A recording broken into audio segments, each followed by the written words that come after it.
വയനാട്ടിലെ ദുരന്തമുഖത്ത് അനാഥമാക്കപ്പെട്ട കുരുന്നുകൾക്ക് മുലപ്പാൽ നൽകാൻ ഒരമ്മ സന്നദ്ധത അറിയിച്ചപ്പോൾ അതിന് താഴെ വഷളത്തരം കമന്റിട്ട ഒരുവന് സമ്മാനം റെഡിയായി കിട്ടിയിട്ടുണ്ട്. മുലപ്പാൽ ആർക്കെങ്കിലും ആവശ്യമുണ്ടെങ്കിൽ എന്നെ അറിയിച്ചാൽ മതി, വൈഫ് റെഡിയാണേ എന്ന പോസ്റ്റിന് താഴെ ജോർജേട്ടന്റെ കമന്റ് എനിക്ക് ആവശ്യമുണ്ടെന്നാണ്. ഒരു കയ്യബദ്ധം നാറ്റുകരുത്. ഇനി തോന്നിയാസം പറഞ്ഞു നടന്നാലുണ്ടല്ലോ നാട്ടിലടിച്ചാൻ സൂപ്പാക്കും. ജോർജേട്ട കേൾക്കുന്നുണ്ടോ? എന്റെ പേര് ഷെല്ലി എന്നാണേ. അപ്പം ഇതുപോലെ താങ്കൾക്ക് മുലപ്പാൽ ആവശ്യമുണ്ടെന്ന് പറഞ്ഞിരുന്നു. അപ്പം അത് തരാൻ വേണ്ടി വിളിച്ചതായിരുന്നു.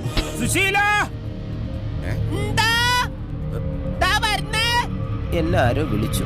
അല്ല, നമ്മളിപ്പം മുലപ്പാൽ നമ്മുടെ കയ്യിൽ ആവശ്യത്തിനുണ്ട്. അപ്പം ആവശ്യമുണ്ടെങ്കിൽ നമുക്ക് കൊണ്ട് തരണ്ടേ? അവനെനിക്ക് ഇഷ്ടമല്ല. അവന് എത്രയും പെട്ടെന്ന് ഈ ഭൂമിയിൽ നിന്ന് തന്നെ സത്ത് മണ്ണടിക്കണമെന്നാണ് എൻ്റെ ആഗ്രഹം.